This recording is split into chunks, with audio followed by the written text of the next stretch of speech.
um extraterrestre. Bom, gente, eu acredito que o caso Varginha, ele foi, depois dessa primeira reportagem, ele caiu na questão de desinformação. Existiam muitas mídias na época que começou a fazer chacota do caso, colocando essas meninas aqui, que são totalmente sinceras, a nível que estragou muito a vida delas, né? Então agora eu gostaria de chamar aqui e apresentar para vocês a grande Kátia Xavier.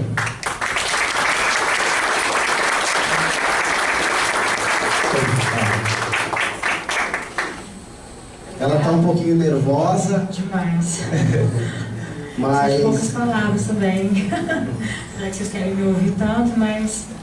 Kátia, a gente conversou bastante nesses últimos tempos. A gente viu que você agora está um pouco mais aberta para vir aqui, para encarar o pessoal da ufologia, né? Acredito que a palestra que você viu hoje do Marco Petit, você tenha dado uma reflexão aí na sua cabeça do que é aquilo que a gente conversou. E eu gostaria que você falasse aí para o pessoal como que está nesses seus 20 anos do caso, como que foi tudo certinho, como que você se encontra hoje. Então, primeiramente, né, boa noite a todos. Obrigado, né, por todos estarem presentes, principalmente por quererem me ver e me ouvir. É um privilégio para mim. Então, esses 20 anos é uma caminhada, né? Para mim parece que foi ontem. Acho que nunca vai mudar essa versão minha de o tempo se passou, está se passando, e para mim parece que foi ontem. E estou muito feliz, né, de sempre estar envolvida no meio da ufologia agora, que eu nem sonhava com isso, não era nem meus projetos, mas felizmente agora eu estou envolvida, né, querendo ou não, estou no meio da ufologia, se posso me dizer assim. E estou aberta também para alguém que quiser fazer alguma pergunta para mim, tá? Pode ficar à vontade. Eu queria que o Petit, Marco, por favor, queria que o Marco aqui, ele tem umas perguntas para fazer para você, né? Não, antes de fazer a pergunta para a Kátia, eu queria dar os parabéns para você, não só mais uma vez pelo evento, mas ressaltar que hoje existem outros colegas, como ele próprio, que não, até pela questão da idade, não poderiam estar lá. Quantos anos você tem? 30. Se o caso tem 20, ele tinha 10 anos quando a gente chegou a Varginha, né? Mas o Marco hoje, a gente pode colocar como sendo um grande líder entre esses pesquisadores mais novos, que estão fazendo todo esse esforço para nos ajudarem, quando eu digo nos ajudarem, não é a mim, mas a própria verdade a poder surgir, né? Nesse tipo de embate que não é nosso objetivo ter nenhum tipo de conflito com o Exército, mas a gente busca que a verdade seja exposta finalmente em algum momento. E o esforço que esse nosso amigo aqui do lado tem feito para buscar novas informações, porque a gente tem certeza que a gente sequer sabe de 40% do que aconteceu durante todos aqueles dias lá em Varginha. A gente sabe de uma parte da história. Então é através de pessoas como ele que a gente vai ter a chance realmente de ter uma possibilidade maior de chegar a outras parcelas dessa verdade maior que com certeza existe por trás do caso, né? Eu, na verdade, em relação a Kátia, eu tinha algumas perguntas, mas eu conversei com ela de manhã. Mas eu vou, como os outros presentes aqui, os amigos presentes e amigas presentes não participaram daquela nossa conversa hoje na hora do café da manhã, eu vou fazer basicamente levantar as mesmas questões, colocar as mesmas perguntas, né? Oi? Perdone, ela já deve ter repetido isso várias vezes, mas eu gostaria de gravar e escutar, se possível, se ela não autorizar. Toda a versão novamente, mas escutando dela diretamente dela.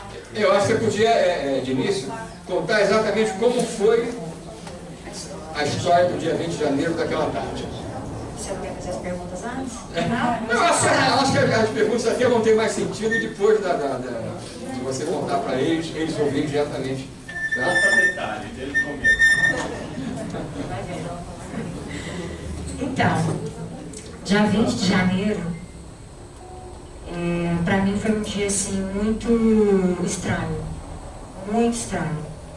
Eu acordei e parecia assim que não tinha muito sentido aquele dia, que algo ia acontecer, mas eu não sabia o quê. Sai dessa luz aqui que parece que eu tô meio brilhando. Aí eu estava trabalhando na casa de uma senhora. Ela foi transferida e tal. Eu fiquei 3 dias lá fazendo uma mudança para ela. Nesse último dia, que foi no dia 20, eu chamei a Liliane e a Valquíria, pedi permissão para a mãe delas. A mãe delas permitiu, né, que elas fossem. Aí eu peguei e fui trabalhar. Fomos pro pé de André, e eu até passei na Luísa, né, para conversar e tal. Eu falei, Luísa, não tô bem hoje. Tô meio estranha, tô estranha. Ela, o que será? Eu falei, não sei, parece que algo vai acontecer. Aquele dia não estava muito do sol de manhã, depois à tarde que o sol foi esquentando. E aí fomos trabalhar, trabalhei normal, tal, com ela, sempre abafada, estranha. E depois do almoço eu sempre gosto de dormir um pouquinho, sempre. Eu fui dormir, falei, ó, gente, já tá quase terminando, eu vou deitar um pouquinho, mas coisa assim, de 20 minutos, nem isso talvez. E vocês vão, fica aí, vocês duas, tá? E tive um sonho, rapidinho. Aí ela falou que eu não dormi 10 minutos. Que a Liliane tinha caído na piscina da casa. Eu acordei apavorada, com os braços todos suados. Liliane, gritando. E a Kátia, eu tô aqui. Eu falei, que onde você tava? Eu tô te procurando. Eu fui lá na piscina te procurar. Ela, não, eu tô aqui. Tá, ela conta isso até hoje. Que eu tava muito assustada. Não terminamos o trabalho.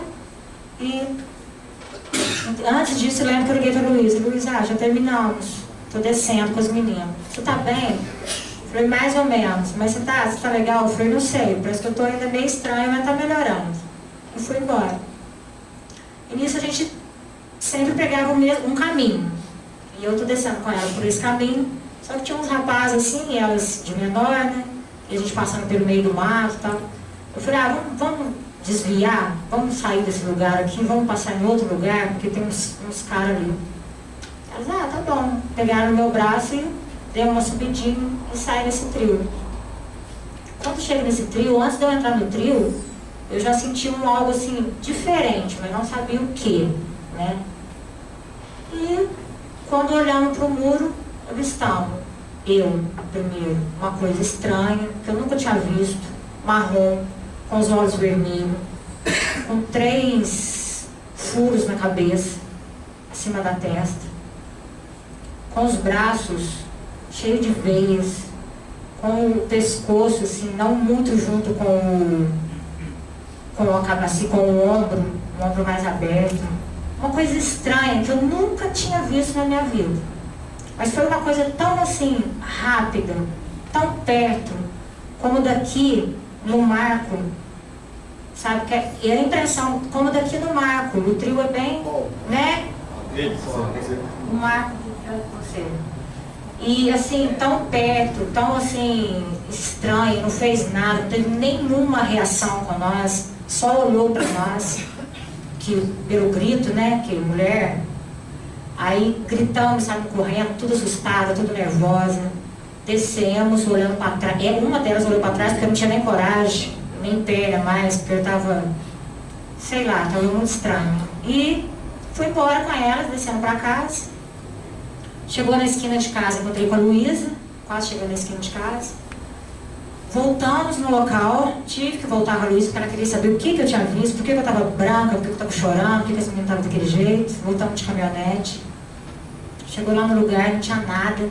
Eu não queria descer porque eu estava com medo, mas vi de longe que não tinha nada no lugar. Desci com muita insistência da Luísa. E tinha um cheiro. Eu peguei minha blusa assim, levantei a blusa, pus a blusa no nariz, estava um cheiro forte, um cheiro assim, não sei descrever. Parece que um tipo amoníaco misturado com álcool. E tinha umas pegadas também, assim, a Luísa falou que tinha uma pegada de 3 dedos. Eu estava tão nervosa que eu não estava assim, eu só senti o cheiro e fui pro carro. E aí a gente saiu de lá. Aí começou tudo, começou a ver história.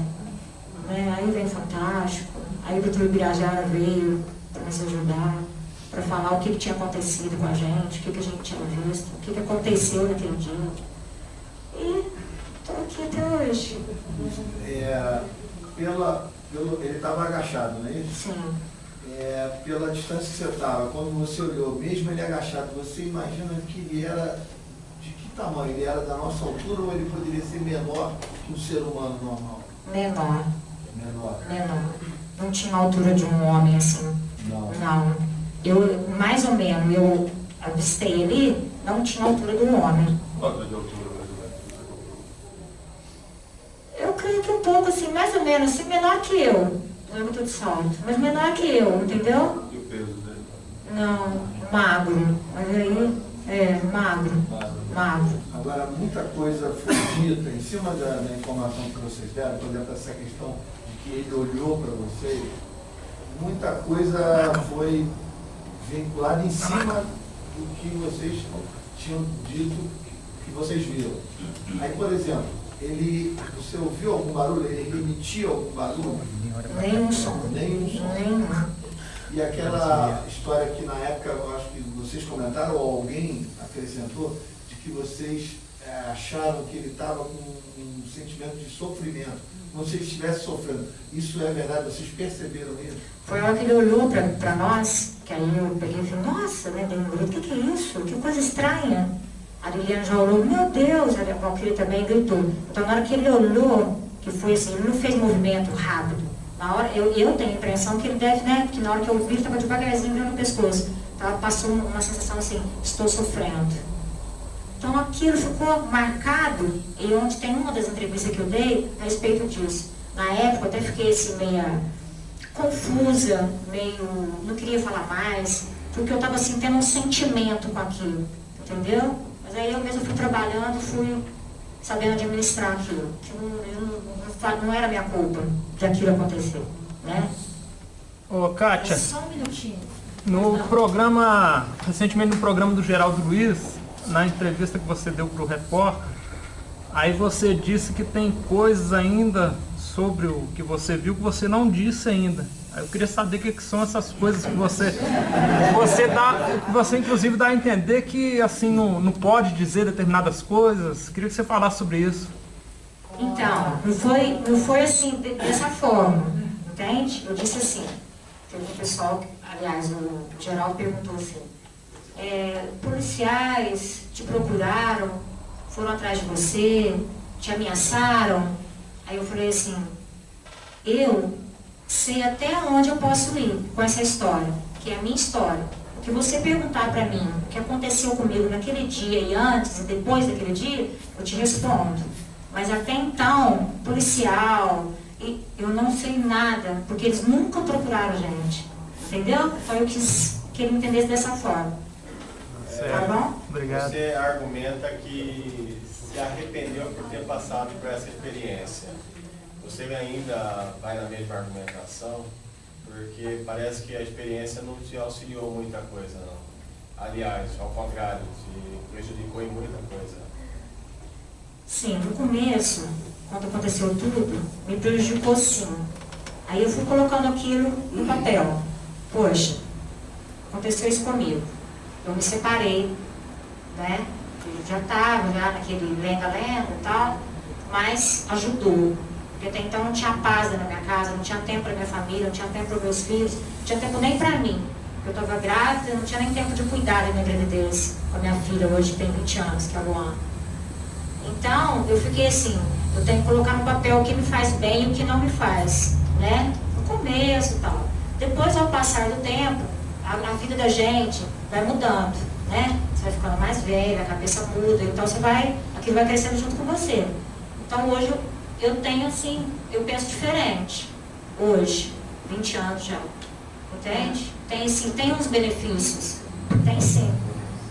Umas coisas legais assim que já... A Gilda vai fazer uma pergunta, depois eu faço outra. Tá bom, pois não, foi. Kátia, eu me lembro na época que eu tive, conversando com vocês três, tá? Havia um lapso de tempo naquele trajeto ou não? Vocês